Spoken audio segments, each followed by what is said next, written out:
Hello and welcome to Starting Points, where one thing leads to another. And in the case of Mary Anning, I've looked at two things. One, I've looked at the fossils, and now I want to look at the seashore, because it's really that seashore branch and ocean branch that I want to explore more. And I've got a book on the seashore. It's by John S. Goodall. There's very few words in his book. In fact, in this book, the only words are the title, Patty Pork to the Rescue. There's Patty, and there's the villain, who is Rat. And the rat has stolen some jewels, and Patty is in pursuit of him. And the rat's gotten into this boat and started rowing away. Here comes Patty, and then each page has got these flip pages. It's truly a picture book. And Patty gets into that other rowboat and takes off in pursuit. In this book, it is really a picture book. And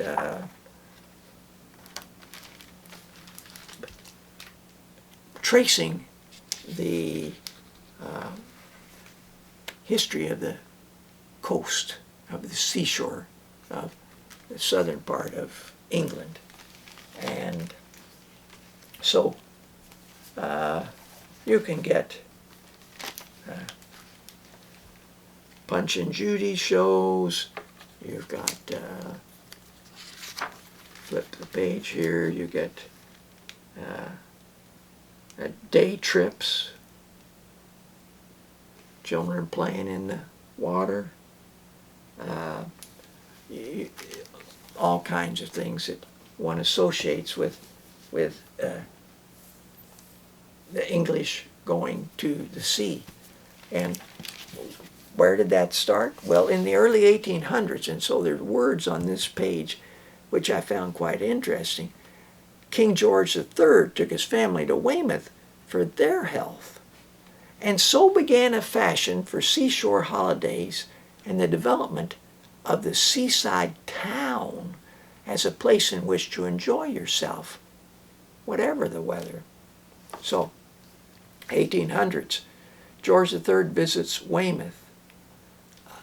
1820s, Prince Regent, later George IV, is in Brighton. And I'm thinking, now what is a Prince Regent? So I looked up Prince Regent and found out. And to my surprise, I learned about things in terms of George III that I didn't know at all. And if you're curious, I recommend you could look up Regency, for example. So what we have is Mary Anning, 1799. She's living at the time that George III was king. She's living at the time when George IV was the king. And then George IV's brother comes William IV. And then we get Queen Victoria. And she's there during the early years of Queen Victoria's long reign.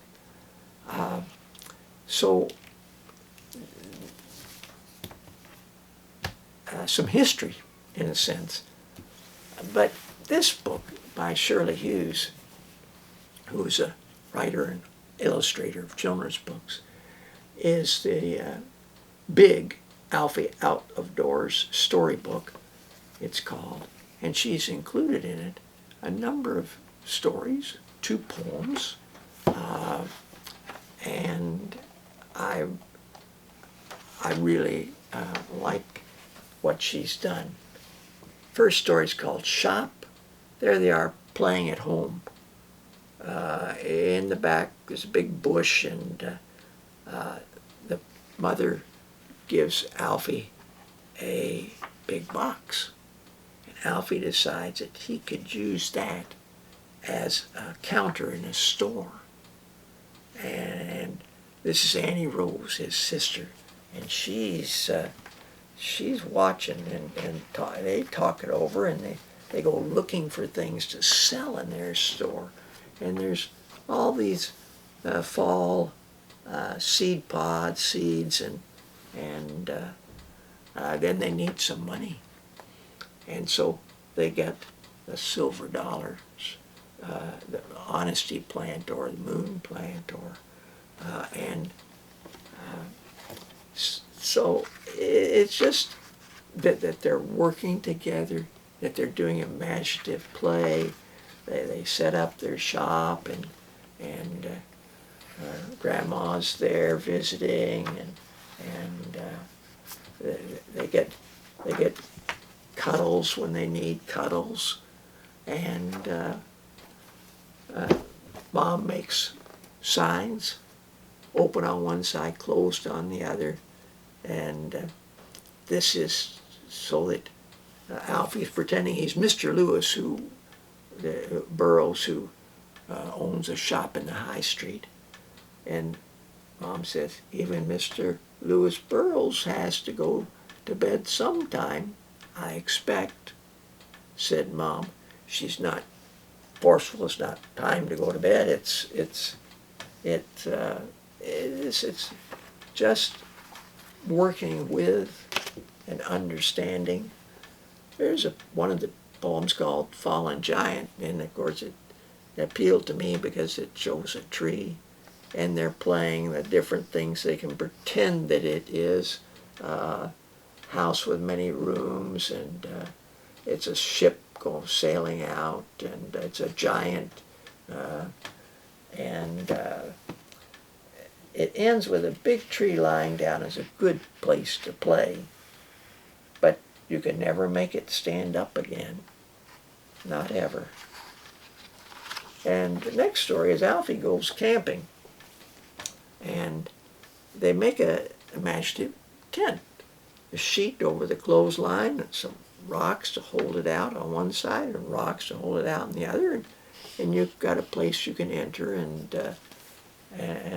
play. And Alfie and his dad are sitting out, and they get talking that maybe when they go and see grandmother, Dad remembers camping out at where he grew up, and they could maybe go camping out there. So that's quite a long and neat story. Then there's a poem about the moon, and you think it wouldn't take anything maybe much away from this, but the sun is always round, and but the moon is a silver light, always changing, every night a little bit different. Magic moon. Yeah, that's true. It is something that, I'd never really thought about. Lost sheep. Another story. Good long story. And then the reason I'm showing you all this is this story. Bunting. Alfie's found a rock. It's not a fossil. And he picks it up, and it just feels nice size. It feels good in his hand. And he decides to keep it, put it in his pocket. And he calls it Bunting, gives it a name and all. Well, children are playing outside in sort of a little, it's not a blow-up pool, but it's a put-together, collapsible sort of pool, and they get thinking, maybe we'll go to the beach. So they all decide to pile in their car and go off with all kinds of other people on the roads till they get to the quiet of the beach. And there they are, and Alfie's just mesmerized. The waves coming in, another wave following it, this wave sort of receding, another wave, and so they start to do the things that people do when they're at the beach. They go jumping over the little waves, they run along, they They have a picnic on the rocks there. I don't know if they climb on the rocks, but what else do they do? After lunch, Alfie gave Bunting a swim in a pool and put him carefully to dry in the sun. Then they'd make sand castles and play some ball. And they collected shells and bits of frilly seaweed and looked at little fish and crabs hiding in pools under the rocks.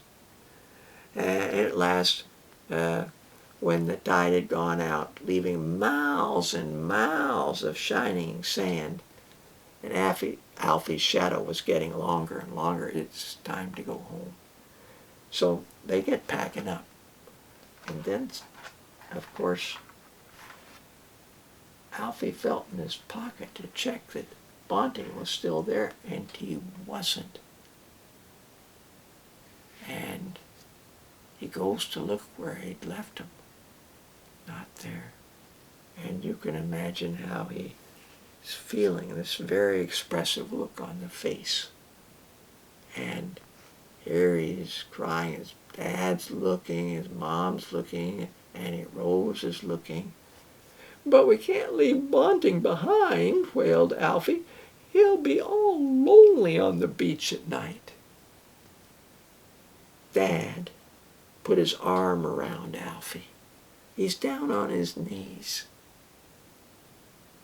He's down at Alfie's level. And explained that Bunting wouldn't be lonely because he would have so many other stones to keep him company. So he wouldn't mind at all. Well, Alfie minds. But the stories I leave with you. Thanks for joining me. Till next time, where we're going to be looking at books about the seashore for older children and for adults. So until then, bye for now.